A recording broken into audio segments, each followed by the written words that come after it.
Don't listen to her. She's mad, they said for the alien widow. But the human did and found the truth. The transit rail groaned as it slowed to a halt. A hiss of pressure escaped the doors. Outside, the air was sharp, dry, and cold enough to bite exposed skin in seconds. Paul Renner stepped off alone, boots crunching down on the frost-covered docking slab. No other passengers. No welcoming party. Just static-filled announcement tones and the soft buzz of dead monitors trying to boot. He looked up once, gray skies, static cracks arcing above, and the malfunctioning security net. A familiar sight. He adjusted his grip on the heavy toolkit slung over one shoulder. He wore a dull gray contractor jacket, the sleeves thermal-lined and patched in places. Underneath, segmented body armor peeked out from beneath the open zipper, standard issue for technicians sent to frontier sectors. Velros 7 was listed as a low-priority border planet, but Paul had seen the same label slapped on a lot of places where people disappeared. He wasn't new to this work. 34, former internal systems analyst for Regulus Sector Controls. 2 years ago, he'd filed a safety complaint after a coolant leak killed 3 engineers during a station reboot. The company buried it, blacklisted him quietly. Now he drifted from site to site, low-clearance gigs. Quiet jobs. No one asked questions, and he didn't offer answers. The facility ahead was worn down. A squat, concrete shape half buried in snow, with faded hazard symbols and scorch marks near the service entrance. Floodlights flickered in the falling snow, but gave no warmth. Inside, the warmth was artificial and insufficient. The lobby smelled of rusted coolant and chemical disinfectant. Paint peeled off the ceiling in strips. The only sound came from the humming ventilation, uneven and loud. He walked up to the front desk. A woman sat behind thick glass, eyes glued to her data screen. She looked up once. Systems diagnostics? Paul nodded. Unit 9, secondary systems. Full sensor array, internal cams, and power sync check. Scheduled under Renner Paul. Level B3. Isolation ward, she said, pressing a button. A side door buzzed open. She didn't look at him again. Paul passed through without a word. The halls were narrow, ceilings low. Most of the light panels blinked or buzzed. Wires hung from open access points. Every camera he passed looked dead or looped. The further down he went, the colder it got. Not physically, but in atmosphere. He descended 2 levels on a manual lift. The signs here were older, in faded stencil font. Level B3, isolation hold, staff only. He stepped off into a dim corridor. An armed guard stood leaning against the doorframe just ahead, expression bored. Tech guy, the guard asked. Paul nodded. Diagnostics. The guard waved him in. She's in there. Don't get close to the glass. She bites. Paul walked into the surveillance room. One large reinforced window overlooked a padded isolation chamber. The glass was thick, smudged, and soundproof. And she was inside, strapped down to a padded bench. Limbs restrained, head turned slightly to one side. Her eyes, deep violet with a subtle shimmer, followed him. Paul felt his stomach tighten. He'd seen patients in psych wards before. But this didn't feel clinical. She was Varellan. Blue-violet skin, smooth but marred in places by small healing abrasions. Her long red hair was tangled, matted at the edges, trailing over her bare shoulders. She wore a translucent hospital gown, thin and short. It clung to her figure, left little to the imagination, and offered no warmth. Not standard issue.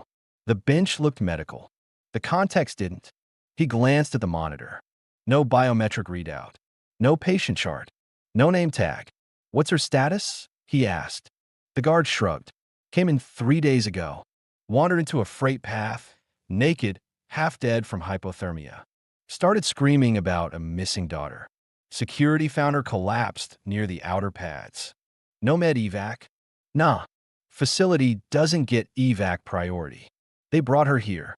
Ran her through detox, put her under observation. She's still sedated?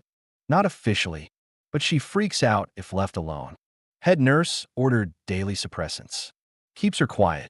Paul narrowed his eyes. Name? Celira. That's what she said. No official ID, no records. Probably dumped here from one of the cargo runs. Paul turned back toward the glass. She was watching him, unmoving, but there was clarity behind the eyes. She wasn't unresponsive. She wasn't drugged into silence. She was measuring him. He moved over to the terminal, began running the diagnostic on the internal cam grid. A few pings failed. Camera feeds in this section were looping outdated footage. One hallway showed the same image every 10 seconds, a smudge frame of someone dragging something through the corridor. The timecode was missing. He copied the frame. The moment he saved it to his slate, the system froze, then restarted. He frowned. Someone had overwritten access. Paul didn't speak as he worked, but from the corner of his vision, he saw her eyes shift. She was tracking his every movement. Later, when the guard was on his break, Paul stepped closer to the glass. He didn't speak. Her lips parted. Soft, nearly inaudible. "They took my daughter." He stopped. His breath caught. "She's alive," she whispered. "They drugged me. Put her on a ship. I saw the shuttle lights through the snow." Her voice cracked. "Please. She's small. She's scared. She doesn't know what's happening." Paul looked around. No mic active. No visible speaker. "How do you know she's still alive?" he asked quietly, unsure why he believed her. "She dreams loud," Sayliris said. "She calls out for me." He said nothing, but her words stayed in his mind long after he left the room. That night, Paul sat in the mess, going over system backups. His encrypted copy of the hallway stills gone. The file folder was empty. Logs had been wiped retroactively. He filed a request for full access to transport records from the past 72 hours. Denied. So he accessed the facility node directly. Scrub logs. One outgoing shuttle logged the night she arrived. Manifest listed a non-catalog specimen, untagged juvenile cargo. No destination. He leaned back his chair, heart beating faster. It wasn't madness. It was a cover-up. The next morning, he brought an extra thermal wrap folded under his jacket. He waited until the guard took a break, then entered the room through the secondary access door. She didn't speak as he unbuckled her wrists. She flinched once, but didn't fight. He wrapped the thermal gear around her, salvaged from an old mechanic's uniform, and stepped back. She curled into it. Her hands, trembling, tightened around the edges. "I don't want to die in here," she said. Paul looked at her quietly. "I won't let that happen," he said. She raised her head. "You're just a tech." "I came here to fix broken cameras," he replied, voice calm. "But maybe I found something else broken." That night, he didn't leave the facility. He sat alone in the diagnostics bay, staring at the locked door down the hall. And he knew, tomorrow, he was going to open it. The emergency lock disengaged with a soft mechanical clunk, barely audible, but deafening in Paul's ears. He kept one hand on the control panel, the other resting near his belt where a compact multi-tool hung. It wasn't a weapon, but right now, it felt like the only thing between them and being caught. The isolation cell door slid open slowly. Saylira didn't move at first. She sat where he had left her the night before, wrapped in a salvaged thermal wrap, eyes half-lidded, blinking as if unsure if what she saw was real. He took a cautious step inside. "We're going. Now." Her body tensed. Her hands gripped the wrap tighter against her chest. "You came back," she said, voice hoarse. "I told you I would." Paul lowered his voice and scanned the hall behind him. "You said your daughter's still alive. If we want to find her, we need to disappear. Fast." Saylira tried to stand and stumbled. He caught her immediately. Her skin was warm, too warm. Sedation still lingered in her system. She was sweating from weakness, not warmth. He helped her upright, one arm around her waist. She leaned into him without resisting. "Can you walk?" he asked. "I'll try." Her voice cracked again. They slipped into the hall, silent except for the faint whir of distant ventilation. No alarms. No voices. The night shift was light. Only 2 guards on this level, and one was already out back smoking. Paul had pre-routed a distraction, a false power fault in the diagnostic room 2 corridors over. Lights began flickering right on cue. A warning tone sounded faintly through the walls. One guard's voice crackled over the comms, complaining. "Perfect." He guided Saylira down the service stairwell instead of the lifts. Her legs shook with each step, and twice she nearly collapsed, but she clenched her jaw and kept moving. He didn't let go of her. I don't know if I can make it to the surface, she muttered. I haven't been outside since they took me in. You're not going to the surface, Paul said. Too risky. We're heading underground. She blinked. What's underground? Maintenance access. Tunnel routes. Abandoned freight lines. Places they don't track anymore. Why are you doing this? She asked suddenly. You don't even know if my daughter's alive. I saw the logs they erased, he said. Someone moved a child out the night you were brought in. No ID, no skin tag, no record. If she's not dead, she's off the books, and that means she's valuable to someone. Her expression didn't shift, but her grip on his arm tightened. They reached the lower level. Paul bypassed the door lock with a manual override and forced it open just wide enough for them to squeeze through. Beyond it, the access shaft stretched into dark silence. Low ceilings, metal grates underfoot, frost clinging to the walls. Most workers avoided these tunnels. Too cold, too narrow. No cameras. Paul pulled a light from his pocket, attached it to his collar. It cast a steady glow forward. Stick close. They walked in near silence, broken only by the scrape of boots on metal and Celira's shallow breathing. Her steps grew heavier the farther they went. After 20 minutes, she faltered. Paul lowered her onto an old shipping crate.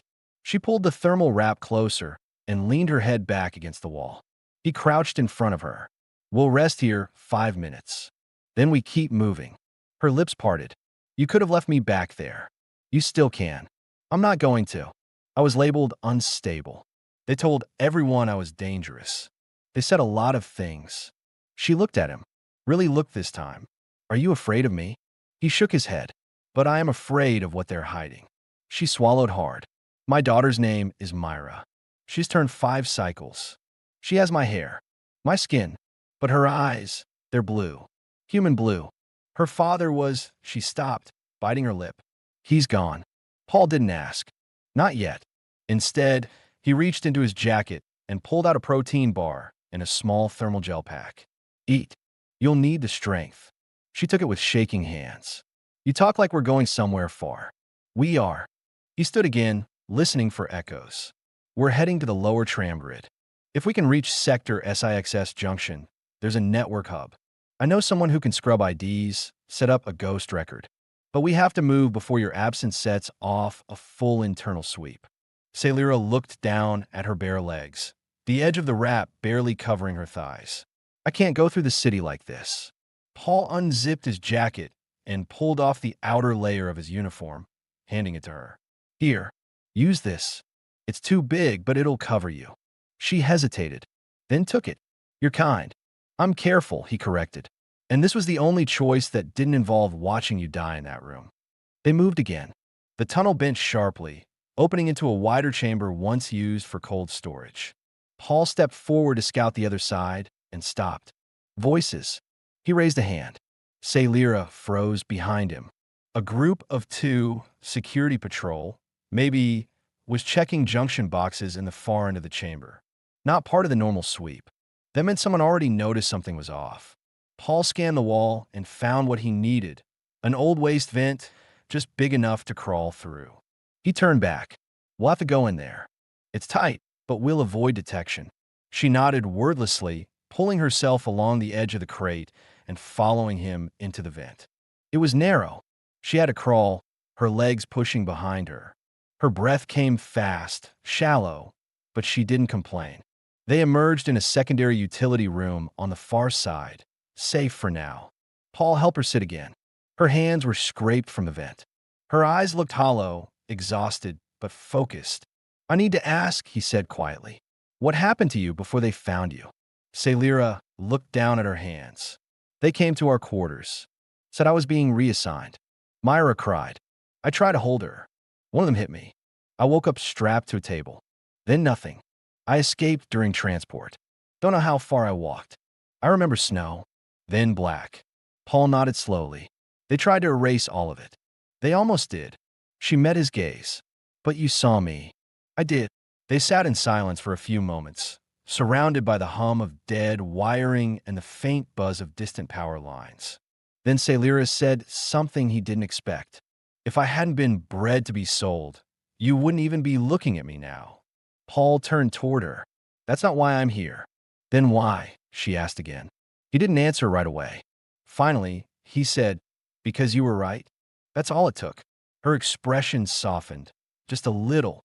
And in that moment, despite the cold, the darkness, the pursuit, they weren't captor and rescued anymore. They were survivors. Together. And tomorrow, they would find Myra. Whatever it took. The old data junction where Paul brought them was deep beneath Velros 7's eastern maintenance sector, forgotten during a system rerouting nearly 5 years earlier. No cameras, no security patrols, just rusted steel, flickering wall panels, and a lingering scent of ozone and lubricant. The kind of place no one cleaned because no one remembered it was here. They stayed there for a few hours, just long enough for Celira to rest and for Paul to pull up the Black Channel networks. His fingers moved quickly across the old interface. It wasn't connected to the central node anymore, but that was the point. With a bypass filter and 2-layer decoders, Paul traced the last few unregistered cargo hauls that had left the facility around the time Celira had been admitted. Most routes were clean, basic trafficking, narcotics, even cybernetics, but one record stood out. A transport listed from the med facility to an off-books caretaker dome inside Sector 9's disused water reclamation district. Registered cargo, juvenile biological specimen, private custody contract. Paul stared at the entry. Found something. Celira's voice was low, her body wrapped tightly in his oversized jacket. Her legs were tucked beneath her, arms drawn close. She was recovering, slowly. But her voice still carried fatigue and a kind of cautious hope. There's a nursery, not official. They list it as a care ward for medically vulnerable, non-registered minors. But it's got private custodial contractors. That's not how legal shelters work. And the timing matches your case exactly. She sat up straighter. She's there. Paul didn't answer directly. If she's alive, that's where they'll keep her. Celira's jaw clenched. Her voice trembled. They said I was unstable. They kept telling me I imagined her. I nearly believed them. You didn't, Paul said. That matters. She looked at him. Well, they heard her. He hesitated. She won't be in good conditions. These places aren't meant to raise children. They keep them quiet, hidden, sell them if the right buyer comes. Celira's expression didn't break, but her hands slowly curled into fists. She's all I have. Paul leaned closer. Then we go in tonight. She blinked. How? That sector's under blockade. Isn't it patrolled? Only at street level. But the dome itself was built over the old water processing plant I used to run diagnostics for the district before the freeze. I know a dry shaft that comes up inside the building's basement. He paused. It'll be tight. Cold. But it gets us in. Celira nodded. Then we do it. They moved again before dark. Paul scavenged a few essentials. Rations, gloves, an insulated lining for her legs. The closer they got to Sector 9, the worse the streets became. Burned-out corridors. Frozen pipes burst from the ceilings. Signs of violence were etched into the walls. Graffiti, old blood, collapsed crates. The black market world was close now. They reached the shaft by nightfall. It was barely visible, just a rust-stained service cover hidden behind 2 stacked pallets.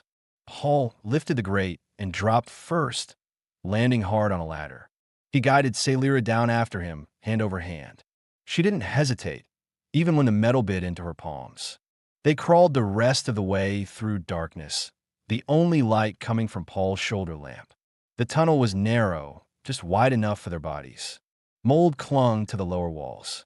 At one point, they passed a long-abandoned drone skeleton, its arms twisted and frozen in place. By the time they reached the underside of the nursery dome, Celira's breathing was shallow. Paul pressed his hand against a secondary vent grate and listened. Voices. Faint, casual. One male, one female. Unarmed. He whispered, "They're above. Probably staff." She leaned beside him. "We wait for them to leave." He shook his head. "No time. I'll create noise at the rear gate. When they go check it out, we go in through the basement panel. It's a maintenance crawlway. I'll fit." You'll have to follow quickly. She didn't ask questions. Paul rigged the distraction, a burst valve at the far end of the building. As soon as the pressure alarm sounded, both voices cursed and moved off. He waved Sailira forward. They slipped into the crawl space and emerged inside the rear chamber of the nursery. The room smelled like old bedding and nutrient gel. Crates lined the walls. Makeshift beds, some occupied, were placed in rows. A dim red light cast long shadows over the space. Children, half a dozen, different species. Small, quiet. Paul scanned the ID tags hastily painted above each sleeping pod. One caught his eye. M. Veluin, D3 child. No birth number. No kin marker. Just a tag. She's here, he said. Sailira moved past him before he could stop her. The girl was curled into herself on a mat. Red hair tangled across her blue skin. Her eyes fluttered open the moment Sailira knelt beside her. There was no scream, no hesitation. The child whispered, "Mama." Sailira broke. She gathered the girl into her arms, breathing in sharply like she hadn't taken a full breath in weeks. "I'm here, Myra. I'm here." Paul watched, frozen. Something in his chest twisted hard. But then came the voice behind him. "Step away from the child." He turned. Two figures stood in the doorway, both armed. They wore security black jackets with no insignias. Private enforcers. Probably the ones who took the child to begin with. "You're trespassing," one said. "The child is property now. Contractually reassigned. Return her and surrender." Paul didn't move. "She's not property. She's registered under her mother's blood mark. That makes this an illegal holding." The taller guard raised his weapon. "You've already broken 5 laws, technician. Don't make it worse." Sailira stood now, Myra in her arms. She didn't flinch. "Touch her," she said quietly, "and I swear I will end you with my bare hands." The man laughed once. "You were strapped to a bench 2 days ago. What are you going to do? Cry us to death?" Paul moved fast. He reached into his jacket and triggered the portable flash charge he'd lifted earlier. The room went white. Gunfire cracked, but missed. He grabbed Sailira's hand, pulled her and Myra through the utility exit, slammed the grate shut behind them. Alarms began to blare. They ran through the corridors, Myra clinging tightly to her mother's chest. Sailira didn't ask where they were going. She didn't need to. She just held her daughter and kept pace beside Paul as he guided them back toward the tunnel. By the time they reached the maintenance shaft, the facility lights were sweeping search patterns through the upper levels. Paul sealed the entry behind them. They fell into the darkness again, this time with 3 heartbeats instead of 2. "She remembered me," Sailira whispered, clutching Myra. She didn't cry. She knew. Paul nodded. "She never forgot you." As they crawled back toward the old grid hub, Myra whispered in her mother's ear. Her voice was tired but calm. "Mama, is the nice man coming with us now?" Sailira looked at Paul, and for the first time, her voice was strong when she answered. "Yes, he's ours now." They didn't stop until the tunnels were silent again. Not just quiet, dead. No distant echoes. No humming machinery. No footsteps above. Only the soft rhythm of Myra's breathing and the occasional creak of the old steel walls contracting against the cold. Paul guided them into a forgotten maintenance alcove near the buried edge of Sector 7. It had once been a substation, no power now, but it still had a roof, an old cot, and thick walls. Better than the open corridors. He sealed the bulkhead with a coated lock and collapsed onto the ground, boots soaked, knuckles scraped from climbing. Sailira sat near the wall with Myra in her lap, her arms curled protectively around the child. They hadn't spoken since the escape. No questions, no panic, just breathless movement. Now that the adrenaline was gone, the exhaustion hit all 3 of them like a wave. Paul stood, removed his jacket, and draped it around Myra's thin shoulders. She blinked up at him with wide, dark eyes, her pupils dilated, cheeks pale against her blue skin. "Thank you," she whispered, barely audible. He nodded once. "You're safe now." Sailira's fingers curled over the jacket's edge, holding it in place. She looked up slowly. Her eyes met his. She didn't speak. Not yet. Paul stepped back, giving them space, and sat on a cold crate nearby. The air was sharp, biting at the corners of his sleeves. He ran his hand over his face, feeling the dried sweat, the ache in his jaw, the burn in his shoulders. His heart was still racing, slower now but not calm. His mind was running calculations. How long until they were tracked? How much data had he left behind? What? Salira finally asked. Her voice wasn't weak this time. It was level, low, careful. Why did you come for her too? You could have left. You did enough. Paul didn't answer immediately. He met her gaze, then spoke quietly, because no one else was going to. She studied him, searching for something. You didn't owe us anything. I don't need a reason to do what's right. That made her blink. She looked down at her daughter. Myra had already fallen asleep in her arms, head against her chest, one hand still clutching Paul's jacket like a blanket. She's all I have, Salira said. They made me think I was crazy. They stripped me down, drugged me, and left me like garbage. Told me over and over there was no child. And I started to believe it. Paul leaned forward. You were never mad. You were silenced. There's a difference. The weight of his words lingered between them. The room was cold, but something in the air had changed, warmer now. More real. She remembers you, he added. The way she looked at you, there's no doubt. That bond's not fake. And what they did to her it's not something I'll walk away from. Salira was quiet for a moment. Her arms shifted to cradle Myra tighter. Do you have anyone? She asked suddenly. He hesitated. No, not anymore. A partner? Family. Had a brother. Haven't spoken in years. No partner. I work, I move, I stay out of things. It was easier that way. Why was? He met her eyes again. Because now I'm in this. That answer seemed to land heavier than expected. Paul looked toward the sealed bulkhead. We'll stay here until tomorrow night. I'll head out and try to find transport papers, old IDs, maybe a way to reroute your registry through the mid-sector terminals. It'll buy us time. And then, she asked, we get off this planet. Somewhere colder, quieter, untracked. He paused. I can't promise more than that. But I'm not letting either of you go back. Salira nodded once. Later, while Myra slept in the cot, wrapped tightly in Paul's jacket, her little legs tucked beneath the sleeves, Salira sat closer to the wall, warming her hands by the small thermal unit Paul had activated. You looked at me differently, she said. Paul turned. When? In the facility. When you first saw me. She didn't sound angry, just curious. I did, he admitted. You were displayed like some kind of exhibit.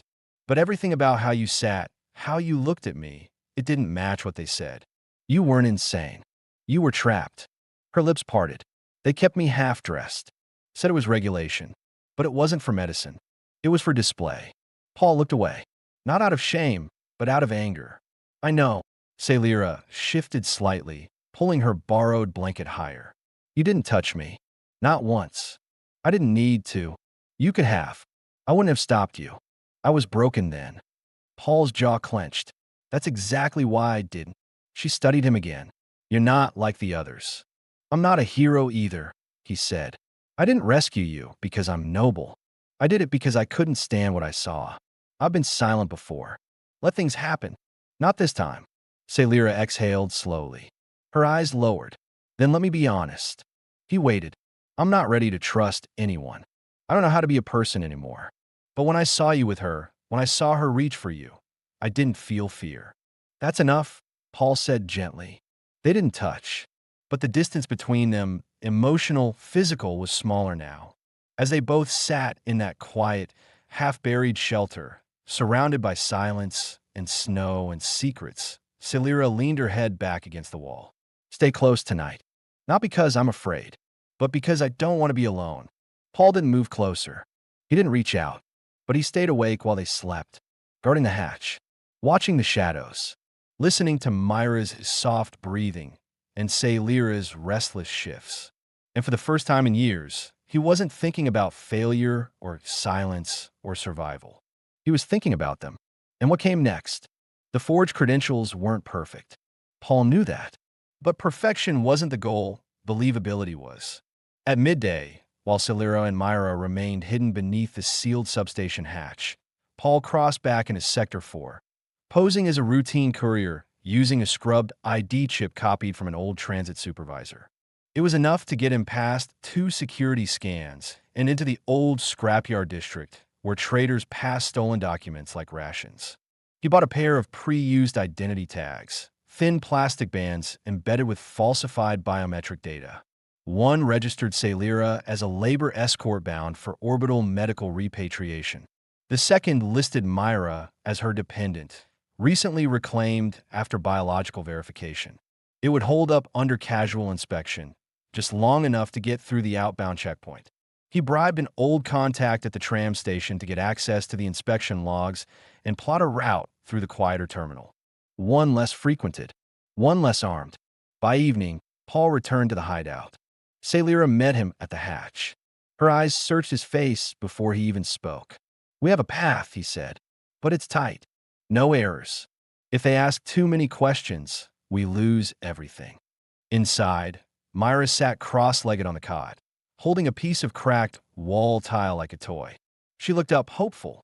"Are we leaving?" "Yes," Celira said, her voice steady. "We're going somewhere better."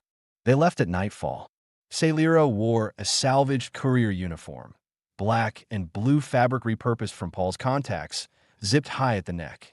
Her red hair was braided tightly, hidden beneath a utility hood. Myra clung to her side, wrapped in a thermal cloak far too large for her, the hem dragging along the snow-slick floor. Paul walked a pace ahead, playing the part of an escort official.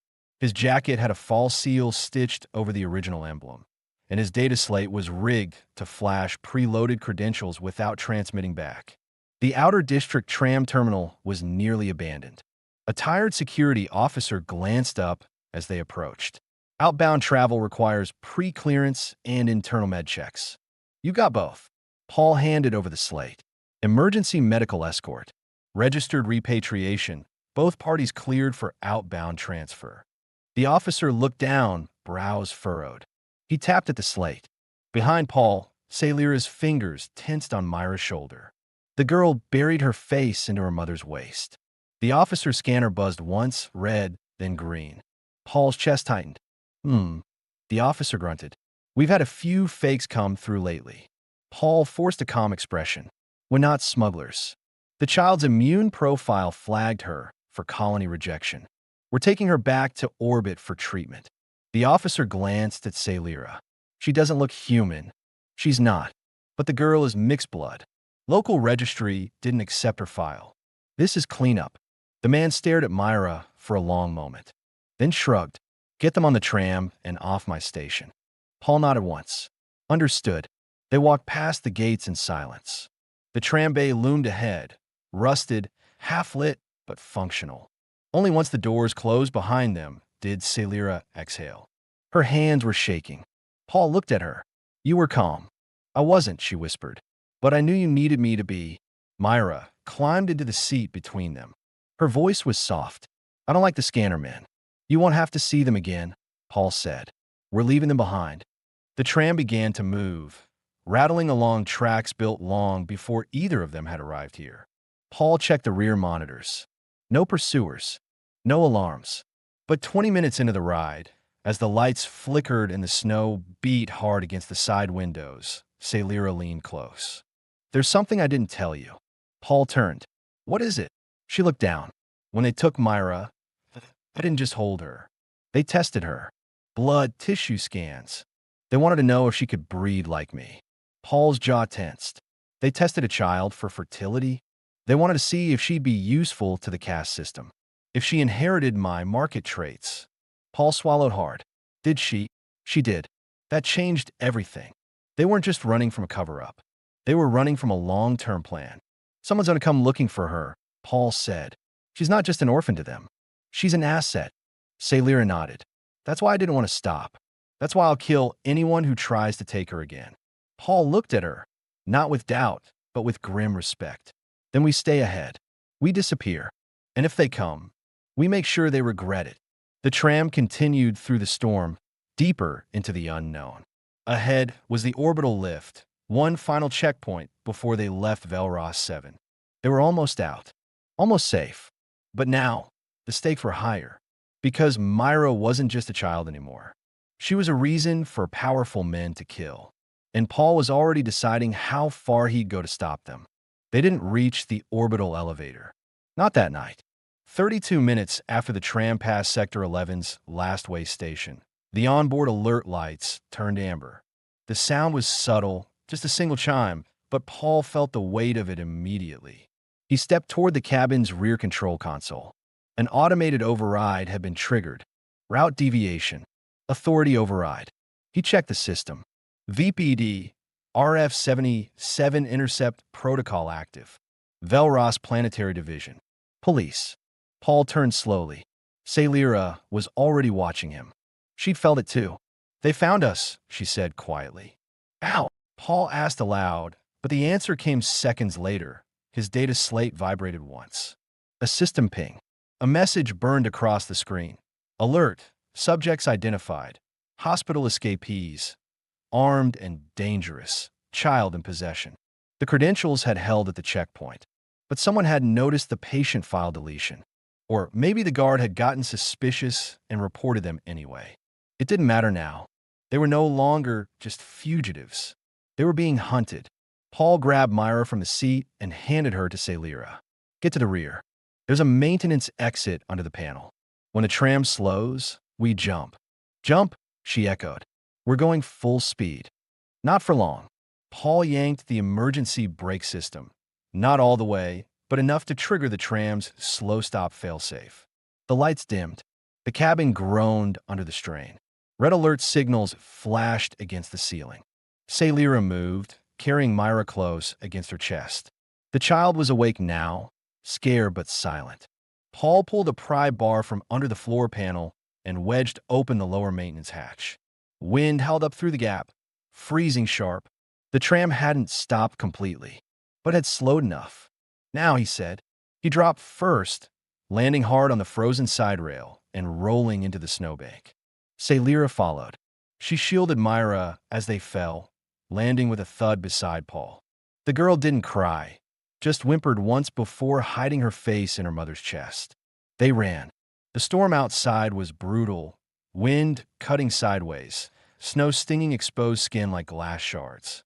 Paul led them toward the old freight elevator corridors, abandoned shafts once used to transport mining gear. They weren't connected to the main transit grid anymore. That made them perfect.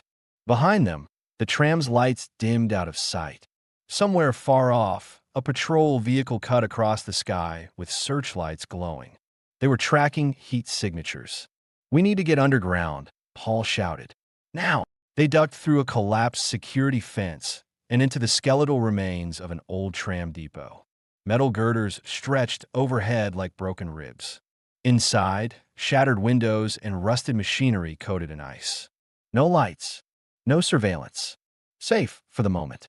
Paul slammed a maintenance door shut behind them and welded it with a plasma strip. They'll still find the tram, he said, panting. Best case, we've got half an hour. Celira knelt beside Myra, checking her for injuries. The girl was freezing but alert, her eyes locked on Paul. You didn't leave, she said. He met her gaze. Never planned to. I knew you'd stay, she whispered. Mama said you were strong. Celira looked up, something raw flickering behind her eyes. Gratitude. Guilt. Something deeper. We can't run forever, she said. I know. They'll never stop now. Not with that alert. Paul took a long breath. Then we stopped them. Her voice lowered.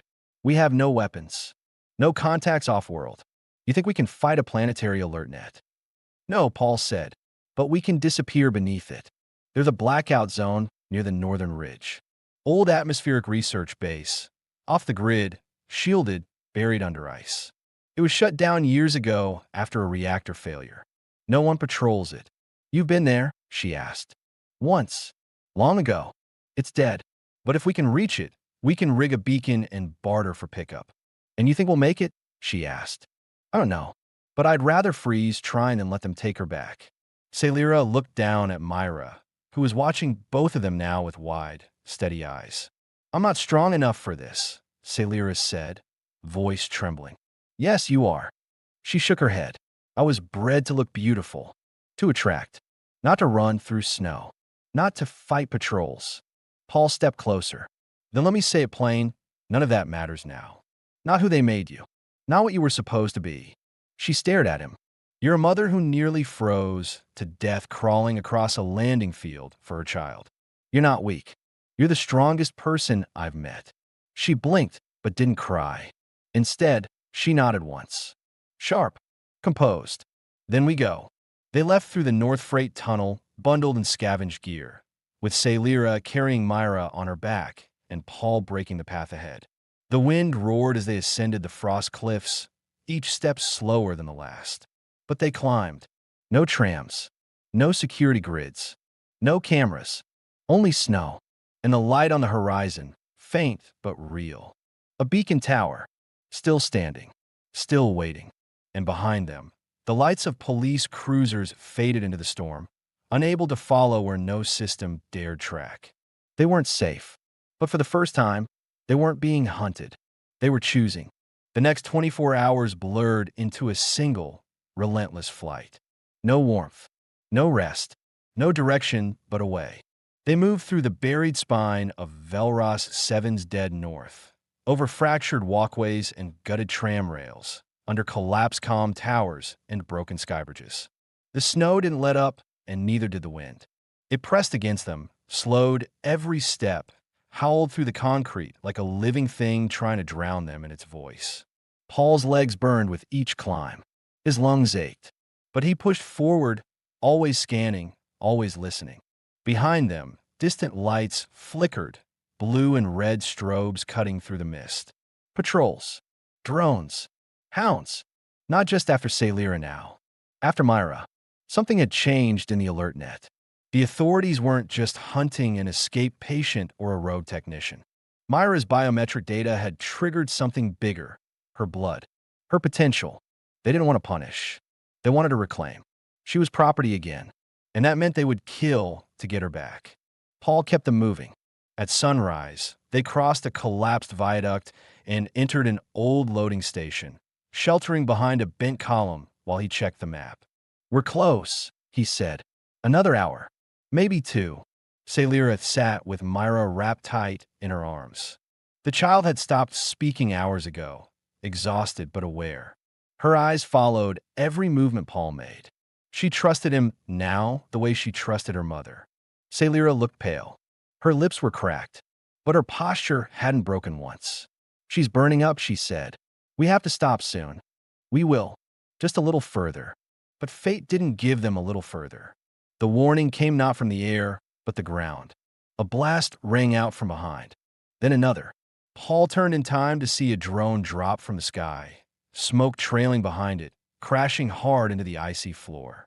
Someone else had shot it down. From the shadows near the south exit, movement.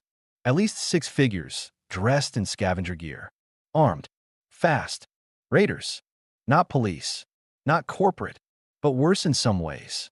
Because they weren't after justice. They were after profit. And they'd clearly received the same alert about Myra's DNA value. They're not cops, Paul said quickly. But they'll try to sell her back. Celira stood, pulling Myra behind her. Paul grabbed her hand. Split. You take her down the freight shaft. I'll lead them off. No, she said instantly. We stay together. He didn't argue. There was no time.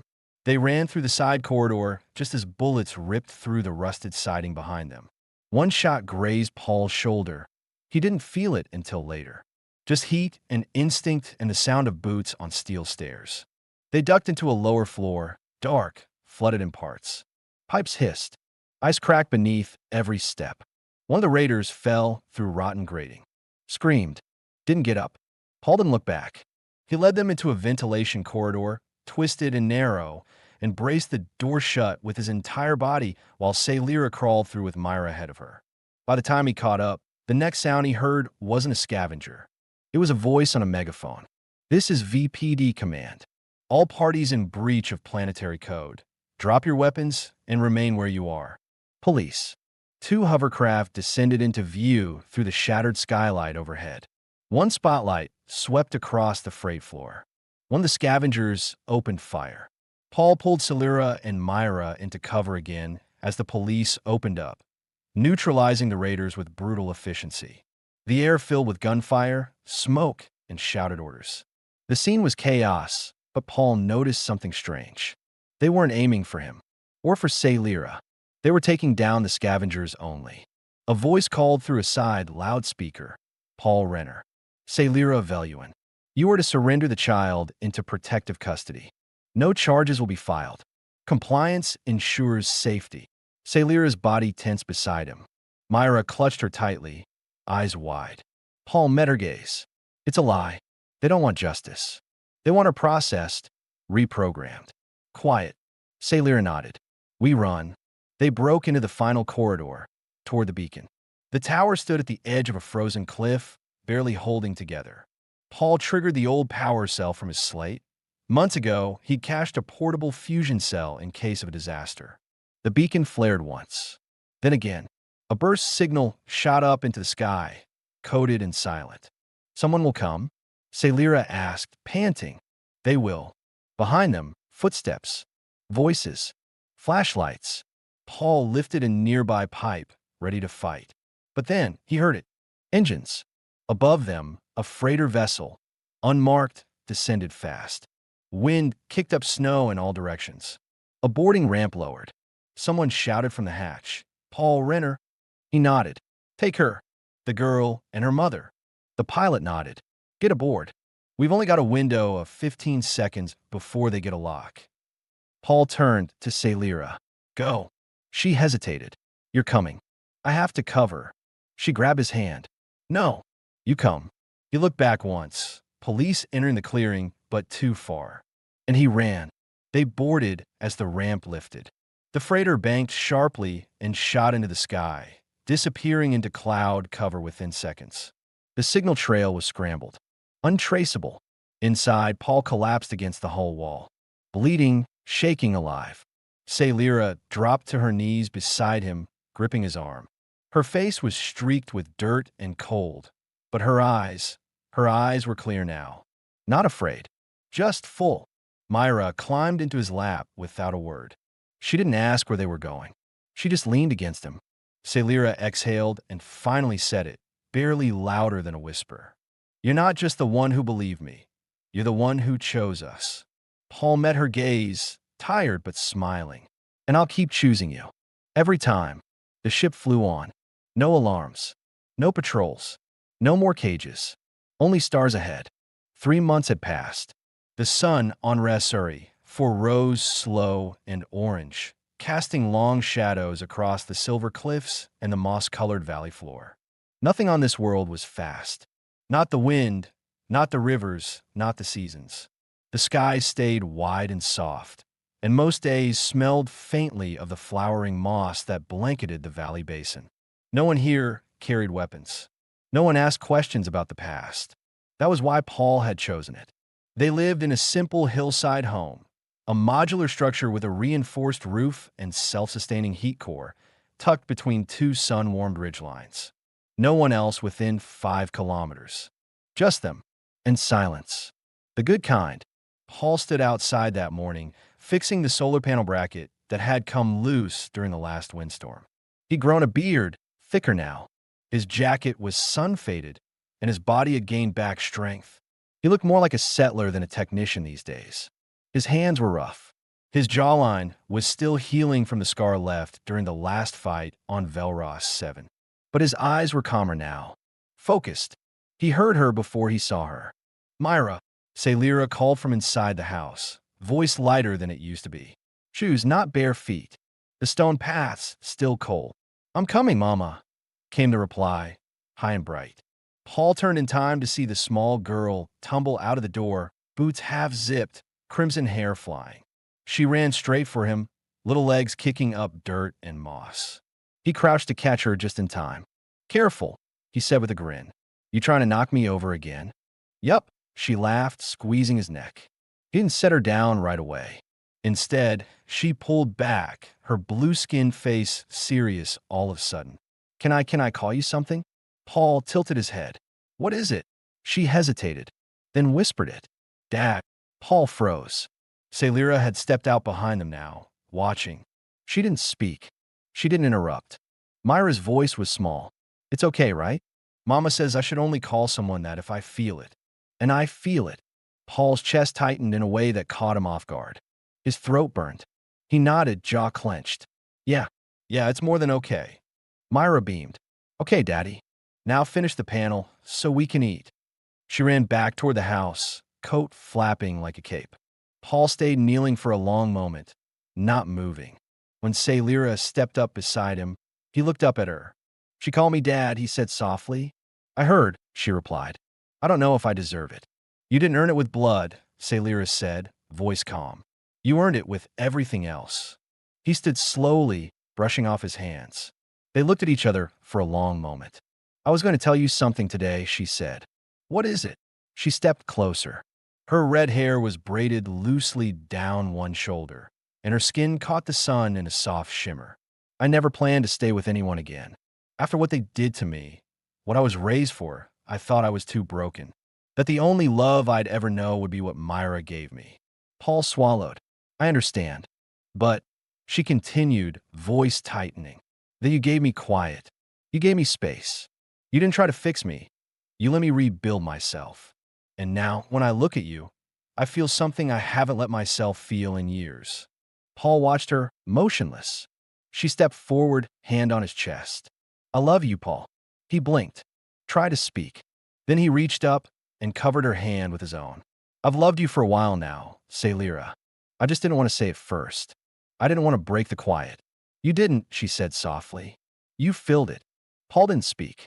He didn't need to. His hand lifted, slow, steady, and cupped the side of her face, his thumb brushing gently across her cheek. Her skin was warm from the sun, but there was a slight tremble beneath his touch, like her heart had moved forward before her body had caught up. And then he leaned in. She met him halfway. The kiss was quiet, certain, no hesitation, no fear. It wasn't rushed or desperate. It didn't come from need or rescue or adrenaline. It came from trust, earned, not assumed. It was the kind of kiss that closed the distance not just between lips, but between two entire lives that had run in opposite directions until now. Sailira exhaled against his mouth, like she'd been holding that breath for months. When they pulled apart, her eyes stayed closed for a moment longer, then opened, calm, clear, and full. She whispered, "Took you long enough." Paul smiled faintly. "I didn't want to get punched. I would have let you," she said, stepping closer. "If it was you." They stood like that for another moment, forehead to forehead, breathing together. Then Myra's voice rang out again from the door. "Mama, Daddy, I set the table." Sort of. They both laughed, quiet and real, and walked back toward the house hand in hand, as the wind rolled gently down the hillside behind them, carrying away everything they'd left behind.